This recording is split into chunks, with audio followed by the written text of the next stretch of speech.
நேயர்கள் அனைவருக்கும் என்னுடைய பணிவான வணக்கங்கள். நான் டாக்டர் கல்வடங்கம் சத்யநாராயண சர்மா பேசுகிறேன். இன்றைக்கி நம்ம குரு வக்ரம் எப்படிப்பட்ட பலன்களை தரும் அப்படின்னு பார்க்கலாம். பொதுவாக குரு வக்ரம் அப்படின்னா எல்லாருக்கும் ஒரு பயம். ஏன்னா குருன்னா ஒரு நல்ல கிரகம், நிச்சயமாக நல்ல பலனை தருவார், சுப கிரகம் அப்படிங்கிற எண்ணம் எல்லாருடைய மனசுலேயும் இருக்குது. அப்போ அது வக்கரம் அப்படின்னோடனே எதிர்மறையான பலன்களை தரும். அப்போ அது கெடுபலனாக இருக்கும் அப்படிங்கிற ஒரு அடிப்படை விஷயமாக எல்லாரும் எடுத்துக்கொள்கிறார்கள். உண்மையில் அது அப்படி அல்ல. எந்த கிரகமுமே வக்கரம் என்றால் பின்னோக்கி செல்வது அப்படின்னு ஒரு கான்செப்ட் எல்லாரும் நினச்சிட்டு இருக்காங்க. உண்மையிலே அந்த மாதிரி எல்லாம் இல்லை. எந்த கிரகமும் பின்னோக்கி செல்லாது. இல்லை, ராகு கேது மட்டும் பின்னோக்கி செல்லுகின்ற, எப்போவுமே வக்கர நிலையில் வக்கர கதியில் சஞ்சாரம் செய்கின்ற 2 சாயா கிரகங்கள் இருக்குது. அப்போ இந்த குரு வக்கரம் அப்படின்னா என்ன, குரு வக்கரமாக போகிறதுன்னா என்ன அப்படின்னு பார்த்தீங்கன்னா, குரு மாத்திரம் இல்லை, எந்த ஒரு கிரகமுமே வக்கர கதியில் செல்லுகிறது அப்படின்னா அது ஒரு மாயையான தோற்றம். உதாரணமாக இப்போ நம்ம ரயிலில் ஒரு ஸ்டேஷனில் நின்றுட்டுருக்கோம். திடீர்னு நம்ம ட்ரெயின் கிளம்புறது. நம்ம ட்ரெயின் கிளம்பும்போது எதிரில் நிற்கிற 2 ட்ரெயின் நம்ம எதிர் திசையில் போகிற மாதிரியான ஒரு தோற்றம், மாயமான தோற்றம். ஆனால் அந்த ட்ரெயின் நின்றுட்டு தான் இருக்கும். நம்ம ட்ரெயின் தான் மூவ் ஆகிருக்கு. அந்த மாதிரி தான் வக்கர கதி அப்படிங்கிறது. கிரகங்கள் வக்கரமாக வராது, ராகு கேதுவை தவிர. அப்போ என்ன இது கான்செப்ட் அப்படின்னு பார்த்தீங்கன்னா, நம்ம சூரியனிலிருந்து குரு சனி இதெல்லாம் கொஞ்சம் பின்னாடி இருக்குது. அந்த நீள்வட்ட கோல் வடிவ அதோட சுற்றுப்பாதையில் அது 2 முனைகளில் அதிக தூரமாக இருக்கும். அந்த இடைப்பட்ட தூரம் அதிகமாக இருக்கின்ற அந்த நிலையில் குரு சனி 2 பேருடைய பலாபலன்கள் கொஞ்சம் குறையிறதோ அல்லது மாற்றத்தை அல்லது சலனத்தை ஏற்படுத்தக்கூடிய தன்மையில் இருக்கும். இதுதான் வக்கரம். இன்னும் சொல்லப்போனால், இப்போ நம்ம முகத்துக்கு பக்கத்தில் டார்ச் அடிச்சிங்கன்னா பளிச்சுன்னு தெரியும். அதுவே 100 அடி தள்ளி இருந்து நம்ம முகத்துக்கு நேராக டார்ச் அடித்தா எப்படி ஒரு மெல்லிசான ஒளிவட்டம் தெரிகிறதோ அது மாதிரி தான் சூரியனிலிருந்து. பொதுவாக சூரியன் நடுநாயகமாக இருந்து சூரியனை சுற்றி தான் எல்லா கிரகங்களும் சுழண்டு வருகின்றன. அப்போ அந்த சூரியனிலிருந்து ஒரு கிரகம் தள்ளி ரொம்ப அதிக தூரத்தில் இருக்கிற அந்த காலகட்டத்தில் அதோட ஒளியானது கொஞ்சம் பலவீனப்பட்டு இருக்கும். அப்போ குரு சனி 2 கிரகங்களும் முக்கியமாக வக்கரம் பெறும்னு சொல்லலாம். எல்லாமே வக்கரம் பெறும். மற்றவர்கள்லாம் வக்கரம் என்பது சில நாட்கள் அல்லது ஒரு வாரம் அதிகபட்சம் இருக்கலாம். குருவும் சனியும் மட்டுமே அதிக நாட்கள் வக்கரமாக இருக்கிற ஒரு தன்மை கொண்டது. இப்போது இந்த குரு வக்கரம் கூட 116 நாட்கள் இருக்குது. அதாவது அக்டோபர் மாதம் 9ஆம் தேதி 2024 அன்று ஆரம்பிக்கின்ற அந்த வக்கர கதி ஆனது பிப்ரவரி மாதம் 4ஆம் தேதி 2025 அன்று வக்ர நிவர்த்தி அடைகிறது. ஏற்கனவே சனி பகவான் வக்ர நிலையில் தான் போயிட்டுருக்கார். அப்போது அந்த வக்கர நிலையில் இருக்கிற அந்த கிரகம் என்ன ஆகும் அப்படின்னு கேட்டால், ஒரு உதாரணத்துக்கு சொல்லணும்னா, ஒரு கிரகம் ஒரு ராசியில் இருந்து பலனை தருகின்ற அந்த அமைப்பில் அதிக தூரத்தில் கிரகங்கள் சஞ்சாரம் செய்கின்ற போது அந்த கிரகத்தினுடைய சலனமானது சற்று பலவீனப்பட்டு இருக்கும். அப்போ அந்த கிரகங்கள் தருகின்ற பலன்களும் கொஞ்சம் மாறுபட்டதாக இருக்கும். இதை தான் வக்ர பலன் அப்படின்னு சொல்கிறோம். பொதுவாக லக்னாதிபதி வலுப்பெற்றிருந்தாலோ லக்னம் வலுப்பெற்றிருந்தாலோ நடக்கின்ற தசாபுக்திகள் வலுவாக இருந்தாலோ இந்த குரு வக்ரம் சனி வக்ரம் போன்றவைகள் ஒரு தாக்கத்தை ஏற்படுத்தாது. இன்னும் சொல்லப்போனால் குரு தசாபுக்தி, குரு அந்தரம், குரு சூட்சுமம், குரு பிராணன் போன்ற குருவினுடைய தசாபுக்திகள் நடக்கின்ற காலகட்டத்தில் அந்த குருவினுடைய வக்கர பலன் சற்று தூக்கலாக தெரியும்.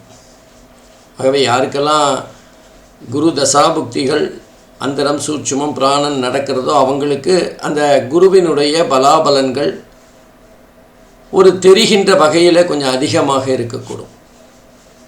ஆனால் கண்டிப்பாக அந்த குரு வக்ர பலன் ஒரு மாறுபட்ட பலனை தரும். நம்ம எதிர்பார்த்து குருக்கிட்ட என்ன எதிர்பார்த்தோமோ அந்த பலன் கிடைக்க வாய்ப்பில்லை.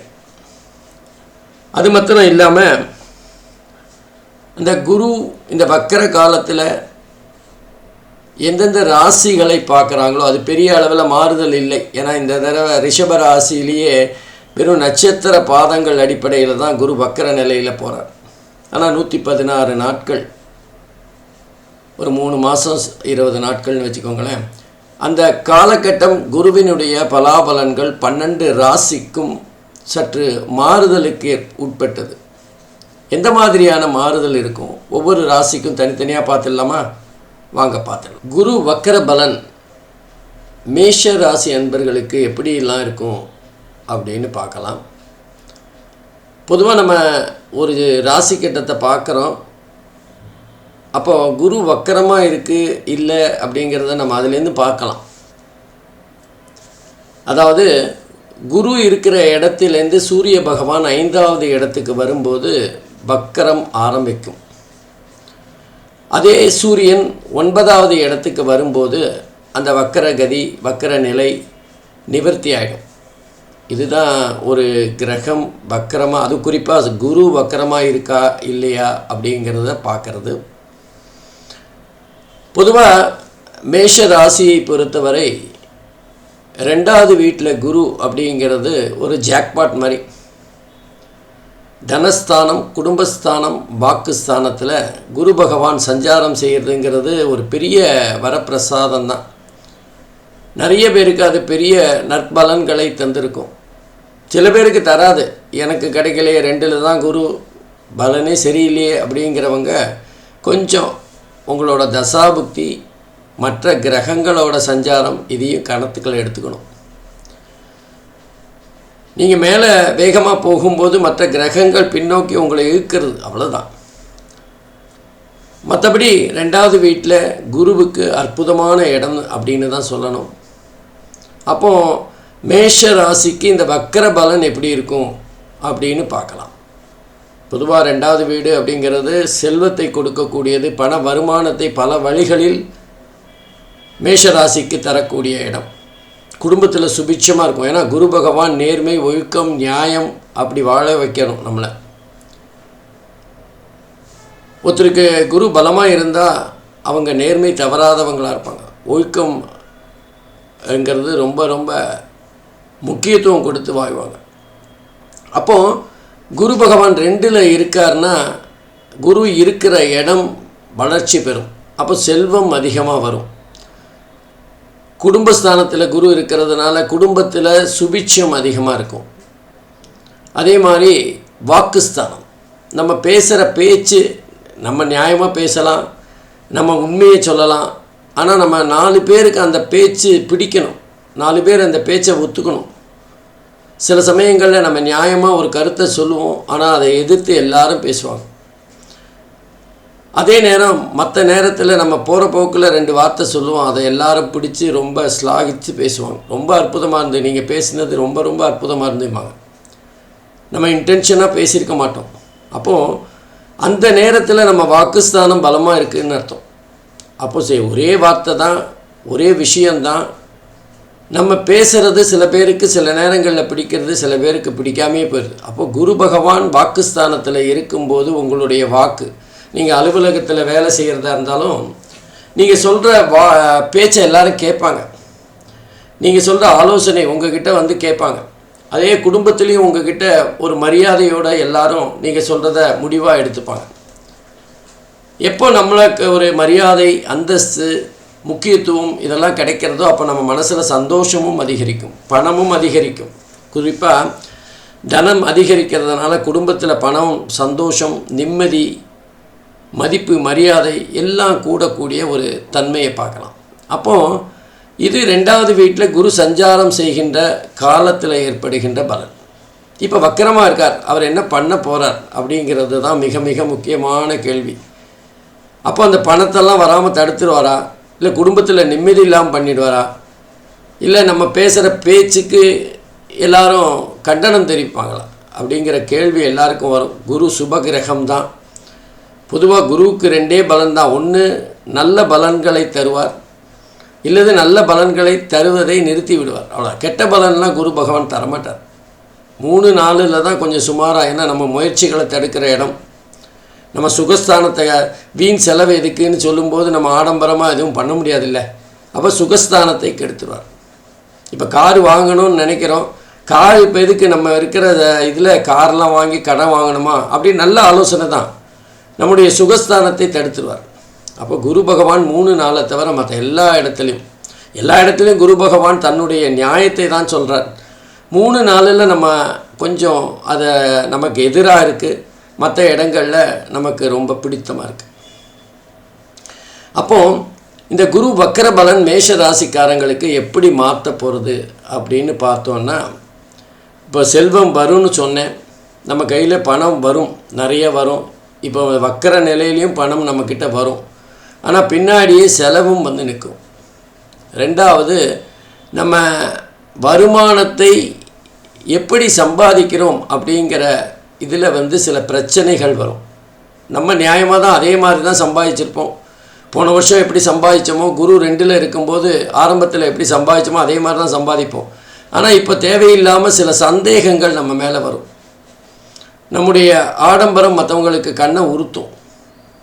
அதே மாதிரி குடும்பத்தில் நம்ம நியாயமாக இருந்தாலும் நீங்கள் எதுக்குமே ஒத்து வர மாட்டேன்றீங்க, நாங்கள் சந்தோஷமாக இருக்கிறது உங்களுக்கு பிடிக்கலையா அப்படிங்கிற கேள்விகள்லாம் வரும். இந்த மாதிரி மறைமுகமான சில தாக்குதல்கள் இந்த நேரத்தில் இந்த மேஷராசி அன்பர்களுக்கு கிடைக்கும். அதே அவங்க ஒன்றும் அடிப்படை குணம் மாறப்போகிறதில்ல. ஆனால் அவங்களோட செயல்பாடுகள் இந்த வக்கர நிலையில் வேறு மாதிரியாக எதிர்கொள்கின்ற ஒரு சூழ்நிலையை பார்க்கலாம்.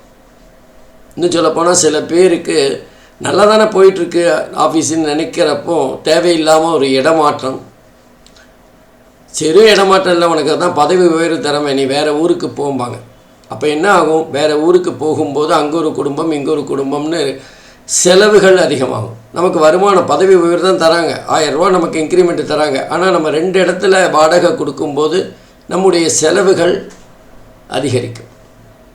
ஆனால் நம்ம அப்படி பார்க்கக்கூடாது. ஏன்னா நம்ம இப்போ கிடைக்கிற ஒரு ப்ரமோஷன் அப்படிங்கிறது நம்முடைய வளர்ச்சியை காட்டுறது. இந்த நேரத்தில் அது கொஞ்சம் சங்கடமாக இருந்தாலும் நாளைக்கு அந்த பதவி உயர்வு மிகப்பெரிய அளவில் நமக்கு அடுத்த படிக்கு நம்மளை முன்னேற்றக்கூடிய தன்மையில் இருக்கும்.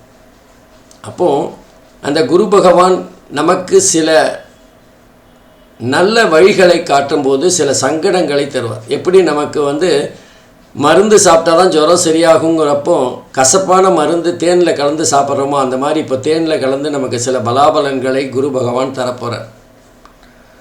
எந்த மாதிரியான பலாபலன்கள் அப்படின்னு பார்த்தா, உதாரணமாக குரு பகவான் இந்த வக்கர நிலையில்